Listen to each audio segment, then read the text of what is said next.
Welcome again to Joe Stunner Boxing. Galal Yafai scored an eighth round stoppage victory over Agustin Gauto, or Gaio, perhaps it's pronounced. This was for Yafai's WBC International Flyweight title, and he now moves to 7 wins. He's been fast tracked, of course. He's got five KOs, and this was overall it was a good performance because Gaio, or Gaito, I'll go with Gaio. He came in with 21 wins, 15 KOs, 1 defeat. And the defeat was back in 2022. He got knocked out in 2 rounds by an unheralded guy. I think I don't know whether it was in, I don't know where it was. I know it wasn't in Argentina because that's where Gaio is from. But this is a 26-year-old kid who came in with a lot of ambition. And we know about Galal Yafai. He's 31. He was an Olympic gold medalist. Like I say, he's been fast-tracked a lot. He had a few little bumps along the way, though, Yafai. In the first round, first of all, he looks bigger. He's very big for the flyweight division. He looks bigger than Gaio. And to start with, he just looked like he was going to outclass the Argentinian kid. He's a southpaw. Gaio was orthodox. He looked about half a division bigger, which when you're very little is quite a bit of weight. He was just toying with him and very, very confident, very refined. Every skill that you need, every punch in the book, every piece of slickness that you need, every sort of element of fistic makeup seemed to be there with Yafai. He was also very, very confident, almost, like perfectly relaxed in there. And Gaio was trying and desperately trying to, get forward and land his own punches and be aggressive, meet fire with fire in some respects.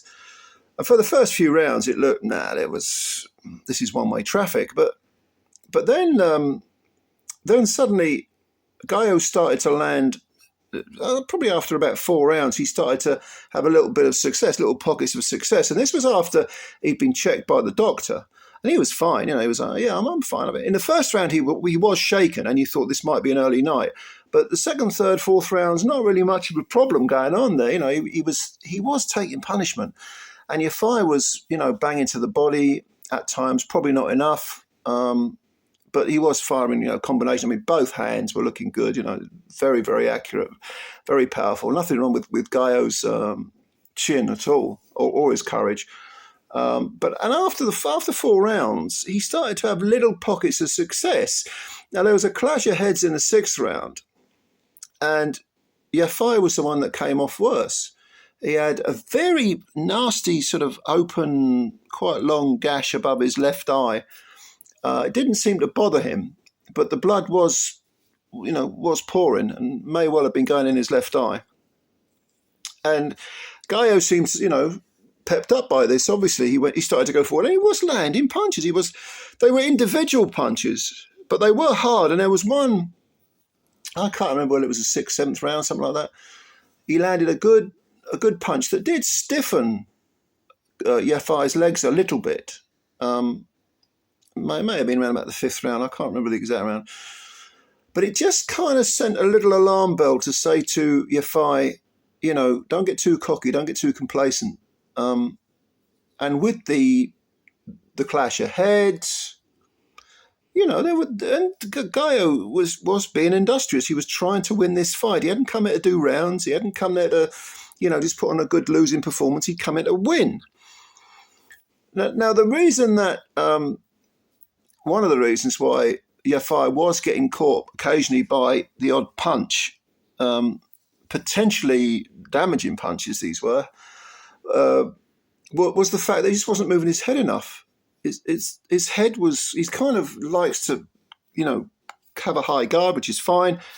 But when he lets his hands go, I mean, it's normally he comes in the front door and lets his hands go. And yes, his combinations, his salvos are very, they're beautiful to watch. They're very well schooled, and you can tell that he's been an Olympic gold medalist, and he really looks the part, no question about it. But in terms of if he can be timed, if someone can punch between the offense of Yafai, quite possibly they're going to land. And in the case of Gauto, he did land a few times. And now if it's someone with a bit more pop to his punches and someone who's a little bit, who can time Yafai a bit better and maybe, physically has a lot of physical strength, can match him in the physical strength department, and fires his own salvos, with the same sort of refinement, then I think Yafai might be in a little bit of trouble here. I'm thinking of Bam Rodriguez when I say all this. Bam, of course, is moving up to Superfly to face Estrada. But that's a shame because I'd love to see Bam against Yafai because I think Yafai with his, I'm almost tempted to call them deficiencies, but that's probably too strong a word, his defensive deficiencies. I think Bam's the man to exploit them, I think. I do think there are some sort of cracks in the door that you can see, where you can see how Yafai could be countered, could be hit accurately, could be ground down, not necessarily outthought, but possibly, just in a grueling 12-round fight, 12-3s. So he was good, but at 31, he's probably as good as he's going to get. Yafai is very, very good.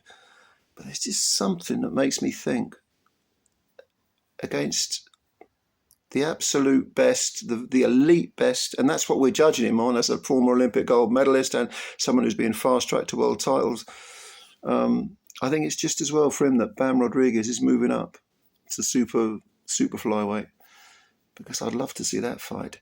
As things stand, I think, Yafai is probably a shoo-in to win a world title and probably keep it, maybe become a unified champ, possibly even undisputed. You just never know. But there is one person out there who you would think Yafai would be able to outbox, and that's Julio Cesar Martinez. But Martinez, terrific chin, hits very, very hard, crazy sort of unconventional style, which could, in theory, unsettle Yafai. Yeah, don't be too surprised if that's when they match up. Yafai gets taken into the trenches. And I'm not saying he won't beat Martinez. I mean, you would think he would be able to beat him, would be able to outpoint him. But I think probably they'll get Yafai a belt and then maybe they'll match them, But it wasn't a bad performance by Yafai. I'm being hypercritical here. Tell me what you think. Tell me what you think about Yafai. How far do you think he can go? Do you think there are some slight alarm bells there, maybe in the distance? Tell me what you think anyway. As for Gauto at 26, I mean, he got stopped in the 8th round. It was an accumulation of punches and the referee stepped in and stopped it. And to be honest, he was exhausted and he was taking a lot of punishment, an awful lot of punishment. I think it was a very good, very well-timed stoppage by the referee. Raul Case Jr. was a referee. He did a very, very good job. But what did you think? Let me know. Comments below. Subscribe to the channel if you're new. And please, please, please hit the like button as well. But yeah, subscribe. Build the channel up. Come on, let's do it. All right, thanks a lot. Spread the word about Joe Stunner Boxing. I'll catch you later. Bye for now.